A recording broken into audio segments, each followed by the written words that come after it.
Even though physically the ambulance isn't in that community or isn't stationed there, does not mean that that community is not being serviced. As a matter of fact, they're probably being serviced better now than they were before.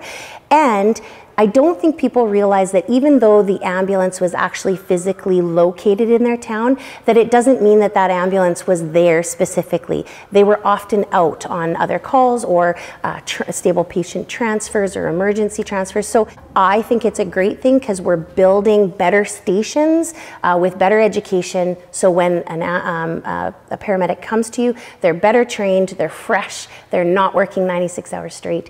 And I think the care that you're going to receive is going to be better.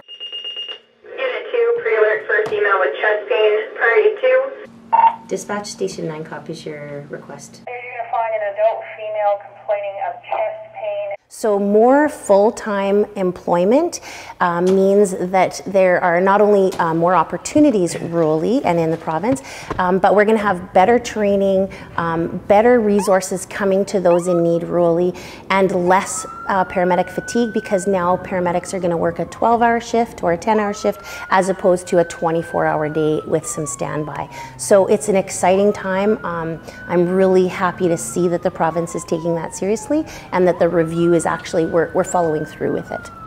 Accidents, overdoses, heart attacks, babies being born. You just never know what you're going to get. If another station goes on a call or they're in need of another unit, we will often relocate up into that area. Maybe not directly to that station per se, but close enough that we could respond to any calls that they would have there.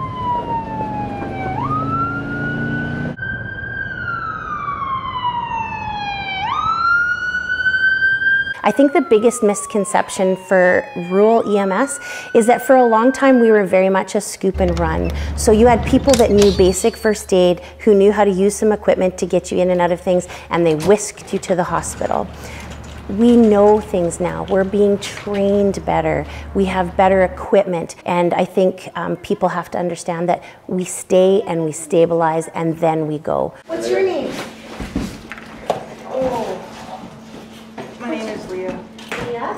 We're just going to do a set of vitals. Can you tell me what's going on? It's right here, but it just feels like it goes into my back and my shoulder.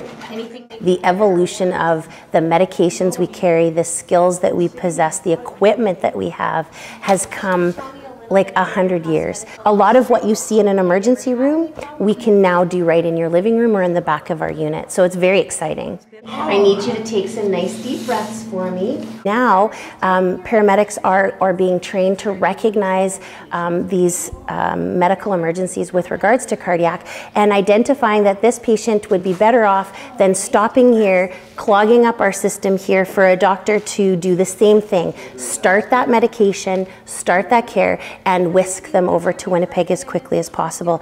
Now we're recognizing that EMS has the capability of recognizing that in conjunction with conversation with the cardiologist, confirming, ensuring that we are on the same page, and yes, in fact, that this patient would benefit from going directly there because time is of the essence. We have what we call ST elevation, which lets us know that there is an acute injury, acute myocardial infarction or heart attack going on. So the quicker that we get them to the cath lab, the less injury to our muscle that we have. And along with the drugs that we can start giving in the ambulance from the moment that we identify this and confirm it with the cardiologist, the better outcomes we have for our patients, and less likely that they would have to have surgery, open heart surgery. Nice easy breath, little fresh air. It's an exciting time for young people to think of it as a career, not just in the bigger centers, but rurally. We're desperate for more bodies, and I think if anybody is even considering it, now's the time to do it. It's such an exciting time. It is the best job I've ever had next to being a mom, for sure. Every day is different. We get to help people every single day. We meet the most incredible human beings, even on non-emergent calls. Every day is different and every day is rewarding in some way, shape, or form. Some days are really tough, but the really great days outweigh the tough days for us, for sure. It isn't all lights and sirens. A lot of it is just comfort care and just being a really good human to somebody else. So it's awesome. It's the best job.